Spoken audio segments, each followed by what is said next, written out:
নমস্কার বন্ধুরা, আশা করি সবাই ভালো আছেন, সুস্থ আছেন। আজকে আমরা ভাদ্র মাসের চন্দ্রগ্রহণ সম্পর্কে বিস্তারিত জেনে নেব। এই ভাদ্র মাসে পূর্ণিমা তিথি কখন লাগবে, কখন পূর্ণিমা তিথি ছাড়বে, আমরা কি এই চন্দ্রগ্রহণে পুজো করতে পারবো কি পারবো না, এই চন্দ্রগ্রহণ কখন শুরু হচ্ছে, কখন গ্রহণ ছাড়ছে, গর্ভবতী মায়েরা এই সময় কি করতে পারবেন কি করতে পারবেন না, আজকে আমরা সমস্ত কিছু জেনে নেব এই পর্বে। ঈশ্বর কথার আরেকটি নতুন পর্বে আপনাদের সবাইকে স্বাগত। আসুন এবার শুরু করা যাক। এবছর 7ই সেপ্টেম্বর রবিবার ভাদ্র মাসের পূর্ণিমা তিথি, যাকে আবার ভগবত জয়ন্তীও বলা হয়। একেই তো ভাদ্র পূর্ণিমা, এর পাশাপাশি আবার পূর্ণগ্রাস চন্দ্রগ্রহণ। এবছর 2025 সালে আমরা অনেক গ্রহণই দেখেছি, তার মধ্যে এই ভাদ্র মাসের চন্দ্রগ্রহণ বিশেষ গুরুত্বপূর্ণ, কারণ এই ভাদ্র মাসে হতে চলেছে পূর্ণগ্রাস চন্দ্রগ্রহণ, যা ভারতবর্ষে দৃশ্যমান। আবার এই চন্দ্রগ্রহণ লাল আকার ধারণ করতে চলেছে। এই দিনে সবাইকেই নিয়ম কানুন মেনে চলতে হবে, বিশেষ করে গর্ভবতী মায়েরা ও বয়স্ক লোকেদের ক্ষেত্রে। এছাড়াও পরিবারের সকলকেই নিয়ম মেনে চলতে হবে কিছু কিছু। আসুন এবার আমরা জেনে নেব চন্দ্রগ্রহণের সময়সূচি। এবছর 2025 সালে অর্থাৎ বাংলার 1432 বঙ্গাব্দে 7ই সেপ্টেম্বর রবিবার হতে চলেছে পূর্ণগ্রাস চন্দ্রগ্রহণ। গ্রহণ শুরু হচ্ছে রাত্রি 9:57 এবং গ্রহণ সমাপ্তি হচ্ছে মধ্যরাত্রি 1:27। বন্ধুরা, খুব ভালো সময়ে এই গ্রহণটি পড়েছে। রাত্রি 9:57 গ্রহণ শুরু এবং সমাপ্তি হচ্ছে রাত্রি 1:27। অর্থাৎ এই সময়ের মধ্যে আমাদের সকলের সমস্ত কাজ সারা হয়ে যায়, আমরা খাওয়া দাওয়াও করে নিতে পারবো, আমাদের কোনো সমস্যা এই সময় হবার কথা নয়। গ্রহণের স্থিতিকাল থাকবে 3 ঘন্টা 30 মিনিট পর্যন্ত। বন্ধুরা, এবার আমরা জেনে নেব এই চন্দ্রগ্রহণের সময় যে পূর্ণিমা তিথি থাকবে, সেই পূর্ণিমা তিথিতে ব্রত করা যাবে কি যাবে না। হ্যাঁ, অবশ্যই আমরা ব্রত করতে পারবো, তবে সেক্ষেত্রে আমাদের 7ই সেপ্টেম্বর রবিবার বেলা 12:57 আগে পুজো সমাপ্ত করতে হবে, কারণ এই সময় থেকে সূতককাল শুরু হবে। তাই আমাদের এক্ষেত্রে এটা মনে রাখতে হবে যে আমরা যাতে 12:57 আগে পুজো সমাপ্ত করতে পারি, কারণ চন্দ্রগ্রহণের সময় ভগবানের মূর্তি স্পর্শ করা যায় না। সেক্ষেত্রে আমাদের যা করতে হবে এই সূতককাল সময়ের আগেই করতে হবে। বন্ধুরা, এবার আমরা জেনে নেব যে এই চন্দ্রগ্রহণের সময় কি কি করা নিষেধ রয়েছে।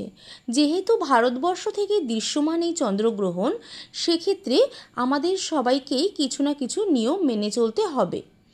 যেমন কোনো কিছু কাটাকাটি করা, মাটি কোপানো বা খারাপ চিন্তা ভাবনা করা, দাঁত ব্রাশ করা, এই সময়ে খাওয়া দাওয়া, এই কোনো কিছুই আমরা করতে পারবো না। বিশেষ করে গর্ভবতী মায়েরা এই সময়ে হাত পায়ের আঙুল বাঁকা করবেন না, সোজা রাখতে হবে। ঘুমোতে পারবেন না, আপনারা শুয়ে থাকতে পারেন। কোনো কিছু ফল মূল ইত্যাদি কোনো কিছু কাটবেন না, দা বা বটি ছুরি কোনো কিছু দিয়েই কাটবেন না। মনে কোনো খারাপ চিন্তা ভাবনা আনবেন না। চন্দ্রগ্রহণের সময়টুকু আপনারা কোনো কিছুই গ্রহণ করবেন না, জল খাদ্য কোনো কিছুই আপনারা খাবেন না, আপনারা ঘরের থেকে বাইরে বেরোবেন না। এইগুলো আমাদেরকে করতে হবে। এবং যারা পুরুষ রয়েছেন তারা তো অবশ্যই বাইরে বেরোবে, তবে তারা সেক্ষেত্রে মাথায় রাখবে এই চন্দ্রগ্রহণের সময়টুকু তারা বাইরের কোনো খাবার, মানে বাইরের কোনো খোলা খাবার তারা খাবেন না। এই সময়টুকু এড়িয়ে চলবেন, এই নিয়মগুলো একটু মেনে চলবেন। এবং বাইরে খোলা আকাশের নিচে পুরুষরা মূত্র ত্যাগ করবেন না। বন্ধুরা, এবার বলি এই সময়ে, এই গ্রহণের সময়ে আপনারা কি করতে পারবেন। এই গ্রহণের সময়ে আপনারা হরিনাম জপ কীর্তন করতে পারেন, ভগবানের নাম শ্রবণ করতে পারেন, কৃষ্ণ কথা শ্রবণ করতে পারেন, শাস্ত্র পড়তে পারেন, ভগবানের বই পড়তে পারেন, মোবাইলে আপনারা ভগবানের কৃষ্ণ নাম জপ করতে পারেন। এই সমস্ত কিছু আপনারা অবশ্যই করতে পারেন। বাড়িতে যদি কোনো রান্না করা খাবার থাকে সেক্ষেত্রে সেই খাবারে তুলসী পাতা দিয়ে ভালো করে ঢেকে রাখতে হবে। তবে এক্ষেত্রে মাথায় রাখবেন আমিষ খাবারে আপনারা তুলসী পাতা দেবেন না।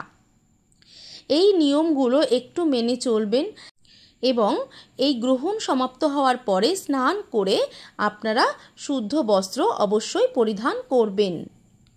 এবং বন্ধুরা, আরেকটি বিশেষ কথা, এই গ্রহণের যত নিয়মাবলী আমি আপনাদের বললাম বা নিয়মাবলী যেগুলো রয়েছে সেগুলি কোনোটাই কুসংস্কার নয়, এগুলি সবই শাস্ত্রীয় এবং বৈজ্ঞানিকভাবে স্বীকৃত।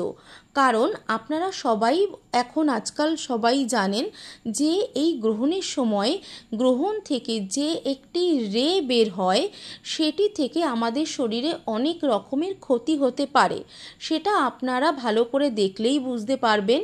আর যেহেতু ভারতবর্ষ থেকে এই বছর এই গ্রহণ দৃশ্যমান, সেক্ষেত্রে আমাদের সকলকেই কিছু না কিছু নিয়মাবলী মেনে চলতে হবে।